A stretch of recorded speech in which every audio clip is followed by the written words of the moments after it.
저게 무슨 말이 되냐? 아니에요. 옛날에는 다 유치한 거예요. 마치 뭐하고 똑같으냐면 여러분이 초등학교 들어갔을 때 괜히 책상에다 금고 놓고 넘어오면 내 거 그런 거라고 생각하시면 돼. 2000년 전에 얼마나 유치했겠어. 여러분 초등학교 때도 유치했는데. 그래서 부처님은 보통 때는 그게 안 보인대.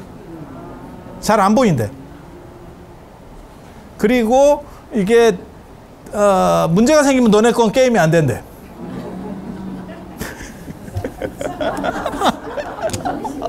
겁나 유치하지.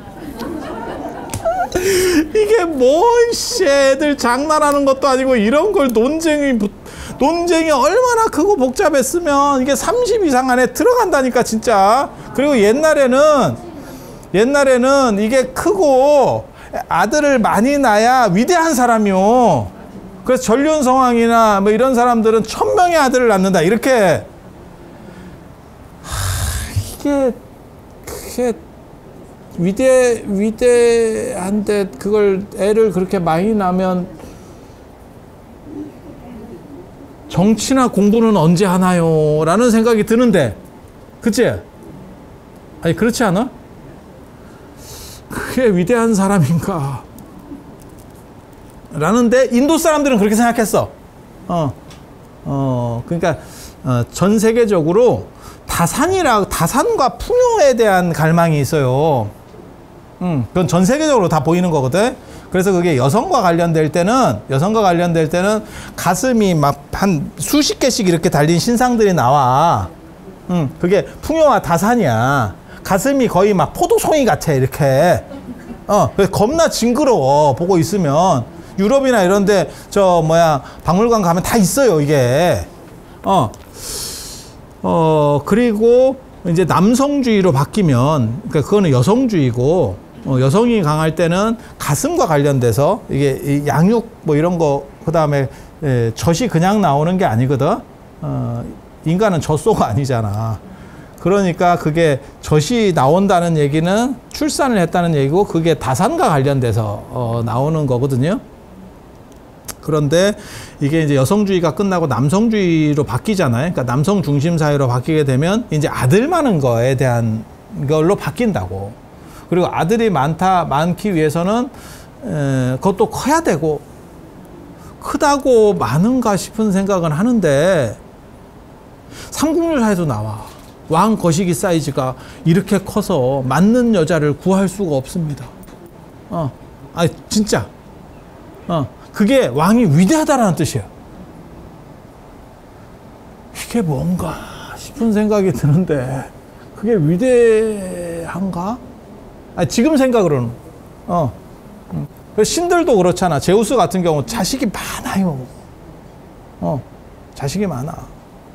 그런 걸 정당성을 부여하던 시절이 있었던 그런 생각들을 하시고 들으면 돼. 이게 지금. 그래서 잘 나가는 사람에겐 내가 그래서 1000명의 자식이 있다 뭐 이런 얘기가 있는데, 내가 그런 걸 보면서 무슨 생각했냐면, 현대판 전륜성왕은 일론 머스크인가? 뭔 소리인지 모르는구나. 그렇게 일을 많이 하고 바쁜데 끊임없이 바람을 피면서 자식을 낳아. 놀랍지. 시간이 되나? 시간이 되나? 이게 진짜 진정한 능력자인가? 이게 뭔가 싶은 생각이 드는 게 이러한 논점이에요. 이러한 논점. 그래서 이게 굉장한 미스테리입니다. 부처님 아들과 관련된, 이게 출가 전에 부처님 아들을 출가 전으로 봐야 되느냐, 출가 후로 봐야 되느냐, 그리고 이게 어디까지 얽혀져 있냐면, 부처님이 출가하신 게 도대체 몇 살이냐, 대한 논점과 얽혀 있고, 나중에 불상이 만들어지고 나서 기원 전후에 부처님 돌아가시고 500년 뒤에 불상이 만들어질 때도 그 논점이 터져가지고, 처음에는 불상이 간다라 불상이나 초기 양식의 불상들을 보면 이렇게 서 있는 불상에 이게 밋밋하게 내려가는데, 좀 뒤로 가면 이게 이렇게 튀어나오더라.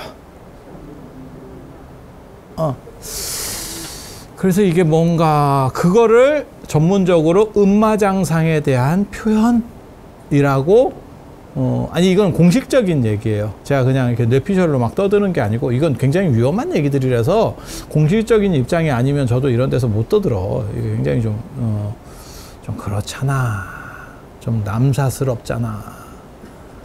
근데 뭐 별로 그렇게까지 남사스러울 거는 없어, 사실.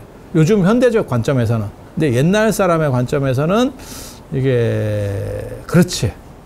예. 그리고 제가 분명히 말씀드리면, 유목문화는 노출에 자유로워요. 훨씬 노출에 대해서 관대하다니까. 그러니까 우리도 지금 서구적 영향을, 그 서구적 유목문화의 영향을 받아서 젊은 애들이 노출하는 거예요. 그 여러분들하고는 다르잖아. 그래서 제가 그런 얘기 해드렸잖아. 유관순 복장 아시죠? 모나미 볼펜 흑백으로 이렇게, 이게 뭔가 이렇게 촌스러운, 지금도 그렇게 하고 다니는 사람들이 있어. 원불교 정렬하고, 더럽게 촌스러워. 더럽게 촌스러워. 저러니까 원불교가 잘 안 되는 것 같다 싶은 촌스러움. 야, 너 같으면 저런 옷 입고 평생 살으라 하면 살겠냐? 물론 우리도 이제 승복이 더럽게 촌스럽거든. 제가 그런 얘기 하잖아. 승복은 그나마 우리 같이 약간 큰 스님들은 그나마 버티는데, 160 이하가 입으면 볼링핀처럼 돼요, 사람이. 이게 뭔가 싶은 그런 옷이에요. 내가 보기엔 거지 같은 옷. 딱. 그리고 왜 그걸 입는지도 난 잘 모르겠고. 그런데 가사는 인도에서 전해진 불교 유풍이지만, 이런 승복은 사실은 전통 한복이에요, 그냥. 그 이하도 그 이상도 아니야. 그냥 한복이야. 그냥 색깔 다른 한복. 제가 얘기했잖아. 인도에는 하복만 있었는데 동아시아로 넘어오면서 하복이 없어졌다. 그래서 유목문화에서는 그런 식으로 이렇게 노출이 있기 때문에 이화학당이나 뭐 이런 것들, 그 당시 신식 교육을 일제강점기 때 받은 사람들이 종아리를 내놓고 다니는 거고, 종아리 내놓고 다니는 게 굉장한 사회 문제가 됐었어요, 그 당시에. 쉽게 말해서 저 못 배운 것들. 근데 나중에는 그 못 배운 것들이라고 했던 그 사람이 못 배운 사람이 됐고, 이 사람들이 신지식인이 됐지. 아이러니하게도 이 사람은 지금 신교육을 받은 거고, 그 못 배운 것들이라고 욕했던 사람들이 한문교육 받은 사람이야. 끝났지? 그 굉장히 중요한, 그것도 굉장히 재밌는 부분이에요. 그게 우리나라 양반 제도가 완전히 사라지게 되는 이유 중에 하나거든요. 양반들은 권위가 있고 원래 잘 살고 뼈대가 있었던 그 사람들은 신식교육을 거부했지. 그리고 평민 중에서도 약간 떨어지는 사람이나 하층민들이 신식교육을 받았고, 그분들이 사회의 지도층으로 올라오게 돼요. 나라가 바뀌면서. 그리고 미군정시대가 열리면서. 그래서 제가 그런 얘기 했잖아. 이화여대에 초창기에 다녔던 사람들이 대부분 다 신분이 낮다. 낮았다. 왜? 제대로 된 양반집에서 종아리를 내놓고 다닐 수 없었어. 지금은 허벅지를 까고도 댕겨도 뭐라고 하진 않지만, 그때만 하더라도 그런 거였었어요. 시절이. 예. 아마 제대로 된 집 같으면 종아리 까고 학교 간다 이러면 저게 다리 몽댕이가 부러져 봐야 정신을 차리지, 이렇게 나오면 아마 한 70년대도 그런 얘기 내가 많이 들었는데, 저게 진짜 다리 몽둥이가 부러져 봐야, 그 다음에 머리 같은 거 조금 이렇게 좀 이쁘게 하면 휘발유를 뿌려서 머리를 태우겠다. 가족 간의 협박에서 나오던 얘기예요. 타인 협박이 아니야. 이게 지금 다 가족 안에서의 협박이야. 너무 무섭지 않아? 아니, 종아리 좀 내놨다고 다리를 부러뜨린다는 것도 그렇고, 머리를 휘발유, 뭐 순교자야? 뭐 휘발유를 머리를. 그리고 그걸 단행한 집들도 있었지. 아니, 휘발유까지는 아니지만 단발령 해가지고 머리를 가위로다가 쫙쫙쫙 잘라가지고 이렇게 약간 연구같이 만들어서 집 밖으로 못 나가게 하고 영화나 드라마에서도 그런 게 나왔었는데 그리고 그거를 아버지가 하는 게 아니고 오빠한테 시키지.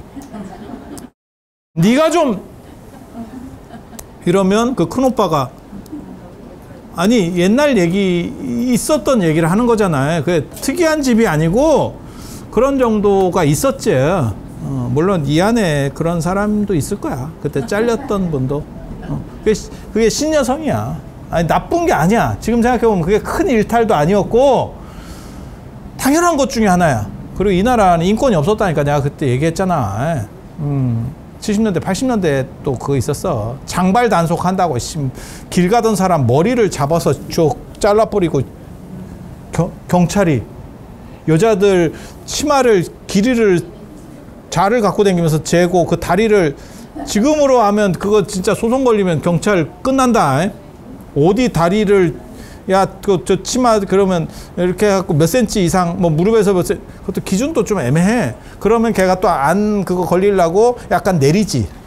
치마를 이렇게 약간 내리고. 진짜 내가 어렸을 때 본 압권 남자 거시기에 DDT 뿌려주는 거 그 빈대약 이렇게 남자 거시기에다가 이렇게 머리에다 원래 흰 걸 이렇게 흰 가루를 뿌려주시 연구같이 되는데 또 남자들한테는 이렇게 앞에를 잡아 당겨서 거기다가 이렇게 야 그게 요즘으로 말하면 그걸 너무 뿌려서 애들을 못 낳나? 그게 제가 알기로는 그게 그 임신이 안 되게 하는 그런 부분도 있어요. 불임의 원인 중에도 하나야. 흰 거를 이렇게 흰 가루 뭔지 아시죠? 석회 있고 막 이런 거 예전에 이 있고 이런 사람들이 머리에 막 하얀 거 뿌렸잖아. 그럼 밑에도 있는가 봐. 거기다 또 땡겨가지고 못 봤어요? 길에서도 했어. 길에서도 이게 뭐 퍼포먼스인가? 이게 뭐지? 못 봤어요? 진짜 못 봤어요? 시골 살아서 그런갑다. 서울에도 있었어. 서울에도 있었어.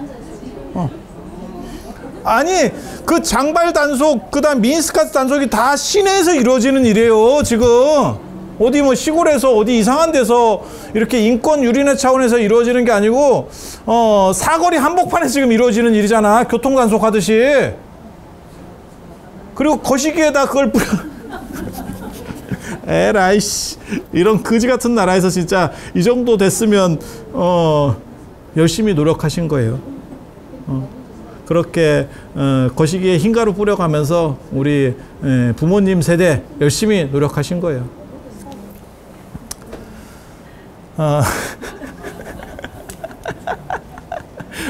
이런 쓸데없는 얘기를 해야 되나? 갑자기 그런 현타가 오는데 그래서 부처님과 관련돼서 이게 가장 큰 논점 중에 후대까지도 계속 논점들이 확대 재생산되고 있었던 것 같다. 그리고 그거는 상대 종교가 계속 씹으면서 나오는 사건이에요. 나오는 사건. 그래서 이런 정도 오늘은 정리를 해드리고 그러니까 저런 거가 막 이렇게 벌어지면 야 저게 무슨 인권 뭐 그 다음에 저게 무슨 말이 되냐. 아니에요. 옛날에는 다 유치한 거예요. 마치 뭐하고 똑같으냐면 여러분이 초등학교 들어갔을 때 괜히 책상에다 금거놓고 넘어오면 내 거. 이게 뭔 미친 짓이야 지금 생각해보면. 그거 아시죠? 그런 거라고 생각하시면 돼. 2000년 전에 얼마나 유치했겠어. 여러분 초등학교 때도 유치했는데. 그리고 그 유치한 거를 종교는 오늘날도 합니다. 그래서 저 같은 사람이 지하철을 타고 있으면 옆에 와서 복화술로 자기도 창피한 걸 아는 거야. 그러니까 복화술로 부처는 죽었고 예수는 부활했다. 예수는 부활했다. 그러니까 춘성 스님이 그 이상한 대답을 했대잖아. 이 세상에 죽었다 살아나는 거는 내 거시기밖에 없어. 예수가 내 거시기냐? 왜 그런 거 좋아해? 그런 거 좋아하지 마. 사람 없어 보이잖아. 근데 나도 그런 답을 알고는 있지만 지하철에서 내가 그걸 털 수는 없잖아. 아무리 그래도 야, 지하철에서 대중들이 있는데 내가 그걸 털면 물론 내 이미지가 고상한 이미지는 아니어도 너무 야리하잖아, 사람이. 지금은 그런 얘기하는 시절이 아니, 공공장소에서 그런 대화는 있을 수가 없지. 예. 그러니까 기준이라는 게 아까 제가 얘기한 거 똑같아요. 그러니까는 상대에게 피해를 안 주고 재밌는 건 용납이 돼. 하지만 피해를 주면 안 돼. 예. 그 기준을 넘어서면 안 되는 거예요. 예. 그러니까 말의 강도도 재미를 위해서 뭐 이런저런 얘기를 하는 건 관계가 없어. 하지만 욕을 하면 안 돼. 예. 예. 지금은 그렇게 돼 있는. 예. 지금은 그렇게 돼 있는. 예. 자, 그래서 오늘 이 정도 말씀을 드리고 다음에 부처님 생애할 때는 이제 출가와 관련된 문제점들 또 얘기를 해드릴 거예요. 굉장히 놀라운 것들이 있어. 굉장히 놀라운 것들이. 부처님은 어떻게 왕궁을 통과했는가? 경비병은 왜 부처님을 놔줬는가? 진짜 걔네는 졸고 있었는가? 새콤이 전부가 다 졸 수 있는가? 뭐 이러한 이야기들 다음에 또 해드릴 수 있도록 그렇게 하겠습니다. 자, 들어서 감사합니다.